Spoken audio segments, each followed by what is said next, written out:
McLarens Norris wins chaotic Miami sprint race as Hamilton grabs third. Lando Norris capitalized on a dramatic sprint race unfolding in tricky, changeable conditions at the Miami Grand Prix to secure victory, finishing ahead of his McLaren teammate Oscar Piastri, while Lewis Hamilton benefited from a well-timed strategy call by his Ferrari team to claim third place. Defending world champion Max Verstappen endured a difficult race, ultimately demoted from 4th to 17th after receiving a penalty for an unsafe release in the pit lane by his Red Bull team. The incident was a significant blow to the Dutchman's title defense, as he now trails championship leader Piastri by 21 points. Verstappen expressed relief that nobody was injured in the pit lane incident, and Red Bull team principal Christian Horner attributed it to human error. Norris demonstrated excellent control in what proved to be decidedly inclement weather.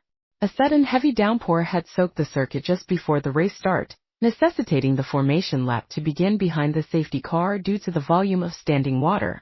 Visibility was severely poor, leading to a red flag after just a single lap. The treacherous conditions had already caught out Charles Leclerc, who spun his Ferrari into the wall on the formation lap, sustaining damage that prevented him from starting the race.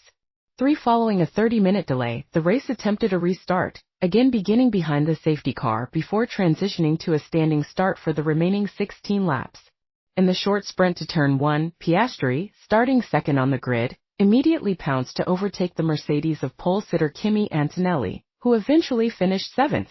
For Piastri's decisive start paid off, gaining him clear air to quickly establish a lead and appear in complete control, with Norris and Verstappen trailing.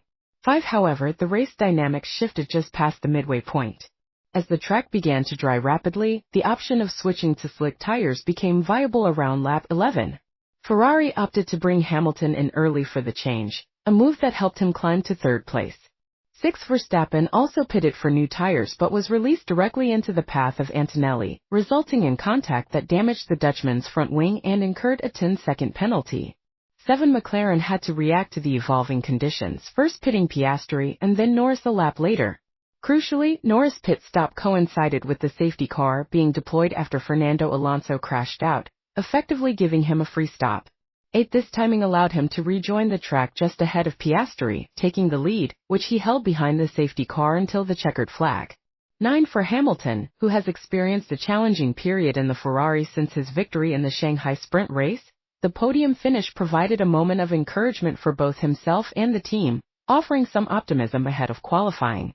Every moment counts, he stated, adding, "It's definitely been not so great obviously since China."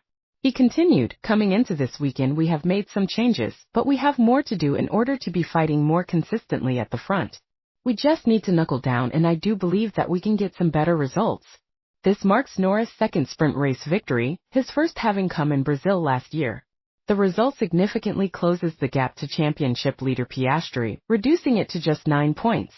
Before the sprint race, McLaren team principal Zak Brown escalated his public dispute with Red Bull, calling for changes to F1 regulations to prevent teams from making what he termed bogus allegations.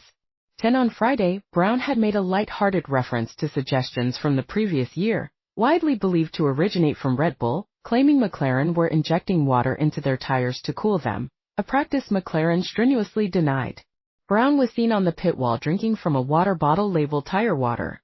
However, on Saturday he clarified that while the gesture was poking fun, the underlying issue was serious. He argued that any allegations made should follow a strict, official process through the FIA and should be accompanied by a financial cost deducted from a team's budget cap as a deterrent against unfounded accusations. That process should be extended to all allegations to stop the frivolous allegations which are intended only to be a distraction, he asserted. If you had to put up some money and put on paper and not backchannel what your allegations are, that would be a way to clean up the bogus allegations that happen in the sport which are not very sporting. He added, if someone does believe there's a technical issue, by all means you're entitled to it. Put it on paper, put your money down. It should come against your cost cap if it turns out you're wrong. Brown suggested a figure of $25,000, £19,000, as a sufficient deterrent. Would I spend $25,000 on a distraction tactic or development of my own race car? I'd spend $25,000 on my race car all day long, he commented. It doesn't need to be hundreds of thousands, but it needs to be meaningful enough that you're taking away performance you spend on your car. After the application of post-race penalties, the revised top 8 saw George Russell finish 4th for Mercedes, Lance Stroll 5th for Aston Martin, Yuki Tsunoda 6th for Red Bull, Kimi Antonelli 7th for Mercedes, and Pierre Gasly 8th for Alpine.